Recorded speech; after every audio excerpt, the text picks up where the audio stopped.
Hey there, baseball fans. I'm Ben, and I'm opening packs of random baseball cards today, all from the kind of late 80s, early 90s wax junk era. And today I've got quite an eclectic set. Got a couple Flirs, some Scores, Leaf. What else do I have here? Bowman, Tops, and the Conlon collection, if you guys remember that from 91, 92, 93 kind of area. Really cool set. And if you love to learn more about baseball, then that's a great set for you. So starting off with 1992 Flir baseball. This is the first year that they started to use the cello packs for all their packs into the wax. Which of course I don't like, but you know, whatever. Oh, look at that! Front run! Nolan Ryan. It's got a little ding on the side, but a Nolan Ryan Pro Vision card. I'm gonna add that to my personal collection.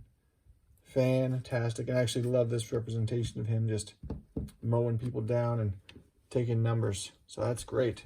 Super excited to have that one. Generally, I think there's an Ivan Rodriguez Pudge. It's a rookie card too. This design, it's okay. Not the greatest. I mean, like, you get this green on green and it's just not a good situation. But overall, step up from the yellow banana series from the year before. There's a Don Mattingly. We'll save that for Paulie's Packs. Friend of mine. Go check out his YouTube channel, Paulie's Packs. There's Danny Tarbell, Flir All-Stars insert. So that's a nice one to get. But I'm just going to keep that in there, and somebody will be surprised for that when they look through this stack later. All right. Moving on, 1989 Score, the second year from Score Baseball. Still leaning heavily on the photo quality of their cards. This is a lackluster design, kind of just a wah-wah set, but you know, nothing major to really look for in here, but not bad cards, really not bad. Find myself dumping those lenticular year to remember things, just throwing them away at this point. There's a good Roger Clemens shot.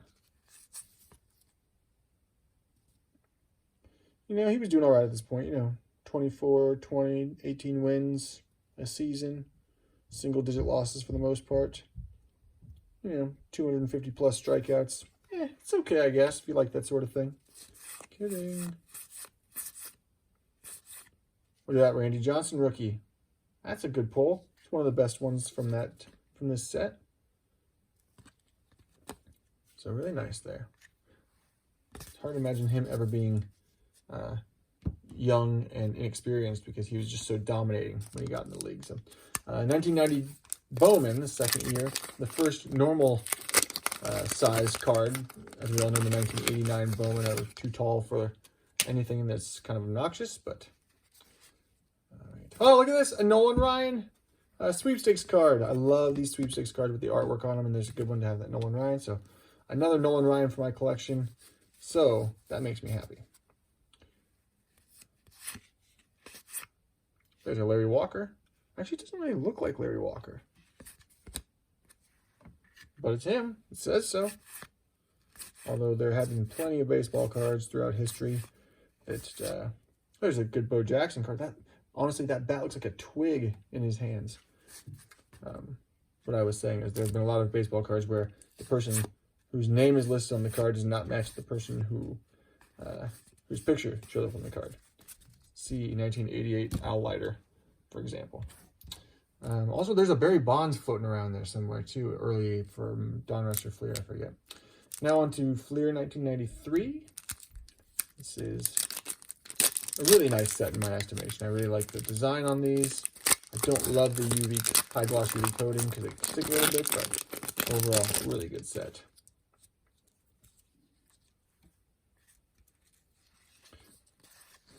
Is it just me, or does that look like Kevin James? Maybe not. The comedian and TV star. There's Jeff Bagwell. It's a nice card. Put that aside. I haven't seen a lot of Jeff Bagwell's. There's a Edgar Martinez, league leaders for AL batting leader.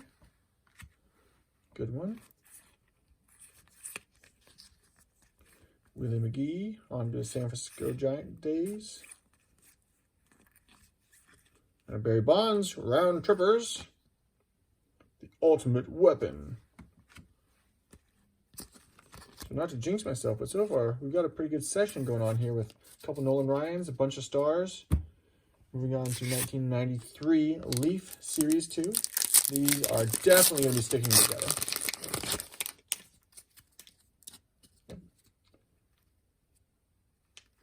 But a nice design, nice set. I just hate the gold plating on the names because you can't read them very well. But as I've said before, I love the city landmarks on the back.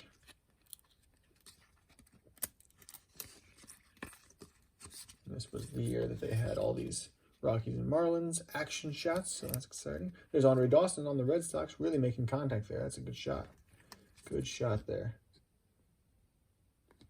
And it always looks weird to me to see him in a Red Sox uniform. To me, he will always be a Cubs guy, and I'm sure to a lot of people he'll always be an Expos guy.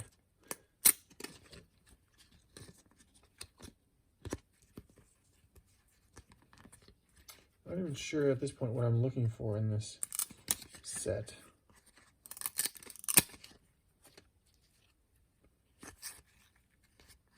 Just interesting things. Jeff Reardon. And the second Andre Dawson. Interesting. Always a bad sign to me when you get the same card twice in the same pack. As a kid, you're like, what the heck? Come on, you can do it. There we go. Oh, and it was stuck to a King Griffey Jr. Look at that. Good thing we didn't wreck that coming out. So that's a good one. And then Ozzie Smith right behind it. So really, that was a good pack. I'll take it. Now, moving on to a pretty junky set. 1988 Flir. And this is... all those 88 sets, I feel like, were pretty largely produced. And just generally not the greatest designs, not the greatest quality. Pitching magic. Okay, sure. Andy Van Slyke looking fit and healthy there. Hey, there's Rick Leach. He's smiling. He's having fun with his mustache.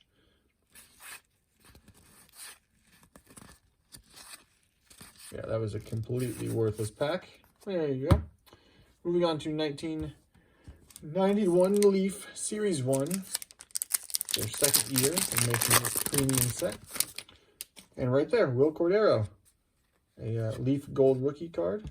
Does have the BC there, but we'll put that aside for now. Dave Justice. Nice card. Nice looking picture. Alejandro Pena. Robin Young. That's a good one.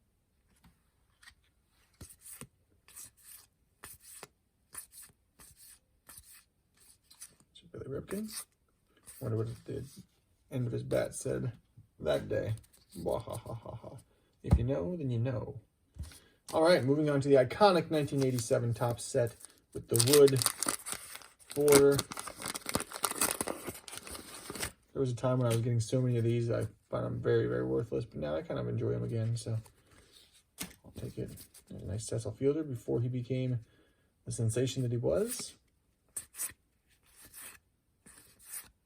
There's a nice Joe Carter.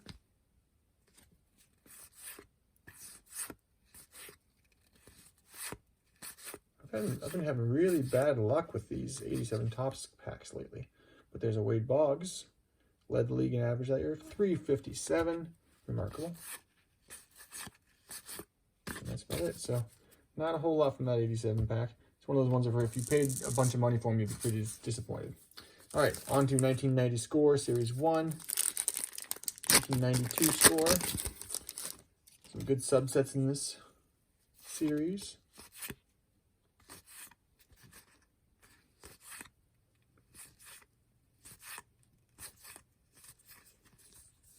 Not much in this pack. Carlton Fisk, towards the tail end of his career. Look at that long, lengthy career. Remarkable. And that's about it. All right, so that's it for modern day baseball. We're going to jump back to the Conlon collection. For those of you who don't know, what's his name? Charles Conlon was a baseball photographer from essentially 19 1905 to 1942. And this is the Sporting News resurfaced a bunch of these photos and put them on cards, and then put a bunch of information about the players on the cards. So it's actually a really cool set for learning about the early days of baseball. So they have a nice write-up on the back. They do some fun nickname things. They do some fun Hall of Fame things. They actually did one where they put Nolan Ryan with a bunch of the famous pitchers of the day, which was strange and funny. They did some color. Oh, there's Hack Wilson. I was obviously a big Cubs fan. So most home runs in a season for the National League in 1924. Hack Wilson at the time. Big Poison. There's a good nickname for you. They did some also some colored versions where they took these black and white photos and colorized them. There's Lefty Grove. Great story with Rip. Oh, look. Yep, you can see his shirt's ripped there in the armpit sleeve there.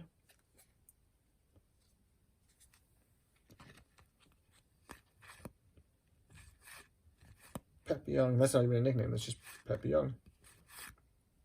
Claude Hendricks throwing a no-hitter. The Whales versus the Rebels in 1915. So, very cool there.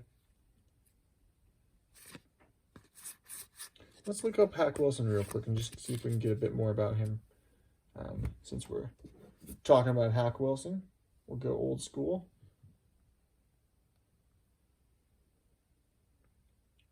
Jack. It's Hack. Yeah, there he is, Hack Wilson.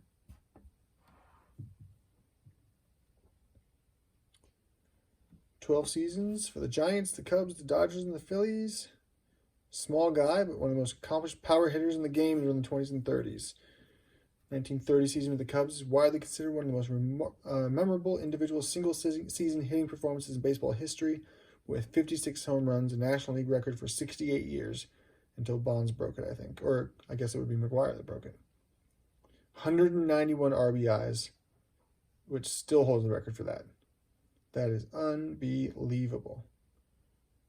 This hammered down little strong man actually rivaled the mighty Ruth for a few years. Just crazy. And look, and we're talking power hitter, right? But his lifetime average is 307 with 244 home runs. So that is just amazing. 4 times National League home run leader, 2-time National League RBI leader. Cubs Hall of Fame, Baseball Hall of Fame, inducted in 1979. Let's see what happened to him after baseball. He opened a pool hall in Martinsburg. Financial trouble due to his failed sporting goods business venture, and then a divorce from his wife. 1938, he was working as a bartender. So imagine that. You set the world record for most RBIs ever in a season, still stands, and a few years later, you're working as a bartender, where he sang for drinks. Took a job as a Goodwill ambassador for a professional basketball team in Washington, D.C. Okay.